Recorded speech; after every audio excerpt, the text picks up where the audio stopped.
Hello everyone, boys and girls and families.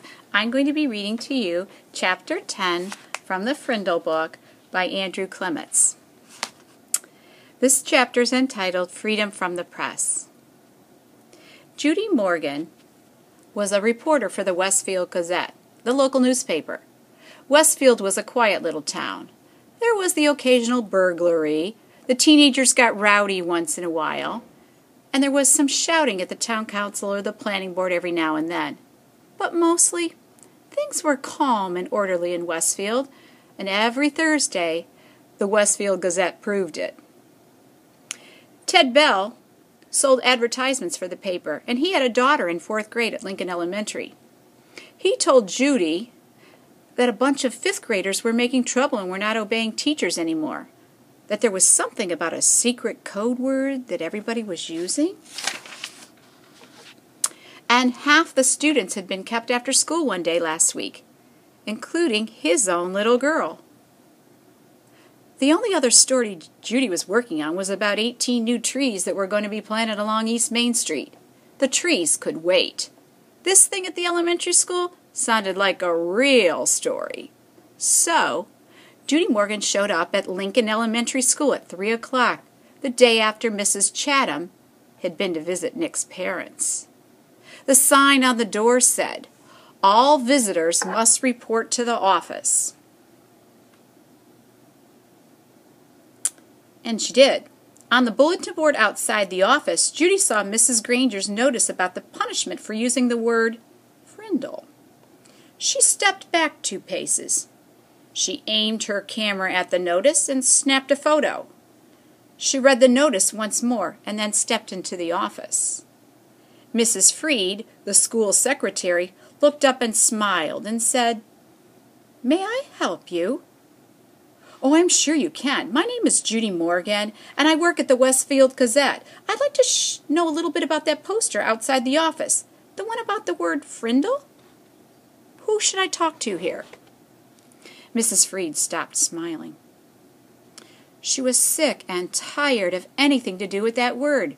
For the past week, her phone had been ringing off the hook.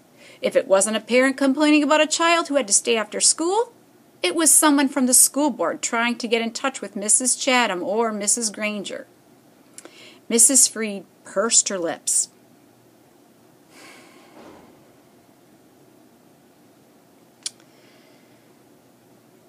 "Well, you're just going to have to speak with that principal. Let me see if Mrs. Chatham is free." She was. There isn't a principal alive who won't find the time to talk to someone from the local newspaper. The reporter was invited into Mrs. Chatham's office. Judy noticed right away that the principal was not comfortable talking about this stuff. When asked about the poster outside the office door, Mrs. Chatham laughed and said, "Oh, that? Oh, that's nothing, really. Some kids have been playing a prank, and it was just time to put a stop to it." The principal's laugh sounded phony to Judy Morgan. "And did the notice put an end to the prank? I heard that a lot of children were kept after school last week. Would you tell me a little bit about that? Parents would like to know what's going on." I'm on page 60. Mrs. Chatham looked like a kid who'd been sent to the principal's office. She squirmed a little bit in her chair, and she tried to smile, and she said, Well, we still have a little problem, but it's under control. Mrs. Granger may have overacted a bit. I don't think the children have really been trying to be disrespectful. They're just having some fun, and it's more like just a difference of opinion." And then Mrs. Chatham went on to tell the reporter what she knew about the word frindle and how it had become popular among the students. Judy Morgan took careful notes. And when the principal had finished, Judy said, "Would you mind if I asked Mrs. Granger a few questions?" And Miss Chatham said, No, not at all." But Judy could tell the principal wished she would just go away. What could she say, though? Mrs. Chatham couldn't very well keep the reporter away from Mrs. Granger because, after all, America is a free country with freedom of the press. If Judy really wanted to, she would talk to Mrs. Granger sooner or later. It was sooner. In 3 minutes, Judy Morgan was standing at the doorway of room 12, looking at Mrs. Granger. There were about 15 children sitting at the desks scattered around the room, busily writing out their 100 sentences, and she knocked, and the teacher and students all looked up from their work. "Hello, I'm Judy Morgan from the Westfield Gazette, Mrs. Granger. May I have a word with you?" Mrs. Granger stood and came out into the hallway and closed the door. Judy could see past her and saw that every kid in the room was straining to listen. Judy noticed Mrs. Granger's eyes right away. Gray, maybe flecked with a little gold, and very sharp, but not hard or mean, just bright and strong.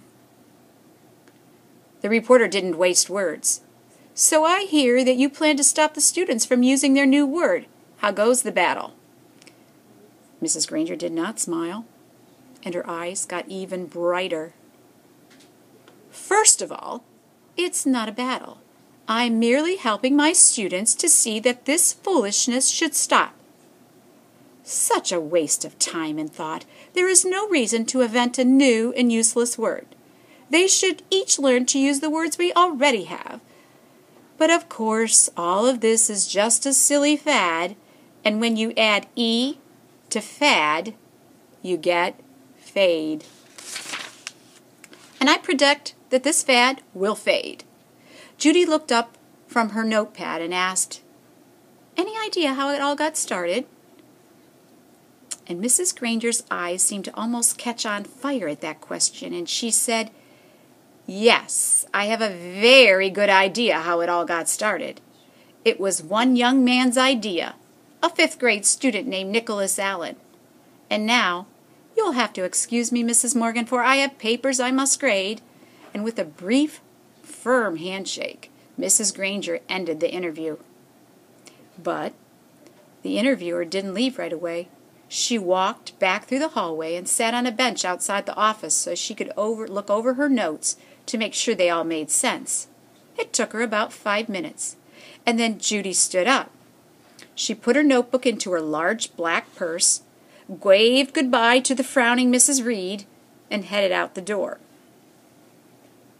As she walked to the parking lot, 5 or 6 kids who had just finished writing their sentences for Mrs. Granger came out another door.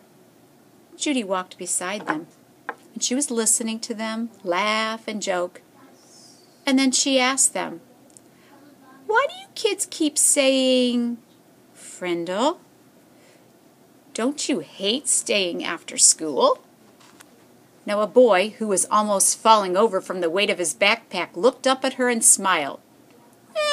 It's not so bad. There's always a bunch of my friends there, and I've written that sentence 600 times now." And then the kids said Mrs. Granger didn't even look at their punishment papers anymore. They were sure, because where you were supposed to write, "I am writing this punishment with a pen," everyone was writing the word Frindle every 4th or 5th sentence, and Mrs. Granger hadn't said anything. One girl bragged that she had written the word Frindle 45 times on the sheets today, and she grinned and said, "That's a new record." "And this boy, Nick," Judy asked, "has he had to stay after school too?" The kids all giggled, and a tall boy with reddish-brown hair and glasses said, "Mrs. Granger has kept Nick after school so much that everyone thinks she wants to adopt him." The reporter smiled and said, "Do you think I could find Nick and talk to him this afternoon?" And the boy looked at Judy for a second, and then he said, "I don't think Nick would want to talk to you right now. He might say something stupid and get himself in trouble." And then he grinned at his friends. The kids laughed and poked and punched each other and headed off down the block. Judy drove back to her office and started writing. The next morning, a brown envelope arrived at the Gazette offices addressed to Judy Morgan, and below her name was written, "Frindle Story." When Judy opened it, there was a class picture, the 5th grade at Lincoln Elementary School. Mrs. Granger and the 6 other teachers were standing at the ends of the rows, and the kids were all dressed neatly. Hair was all combed. But there was something odd about that picture. The reporter looked really closely and saw that each kid was holding up a pen, and each little mouth was puckered in some way. She puzzled over that picture for a second, but then she said softly, "Of course, they're all saying Frindle." Written on the back of the picture in neat cursive was 3rd row, 5th from the left. Judy looked at that picture.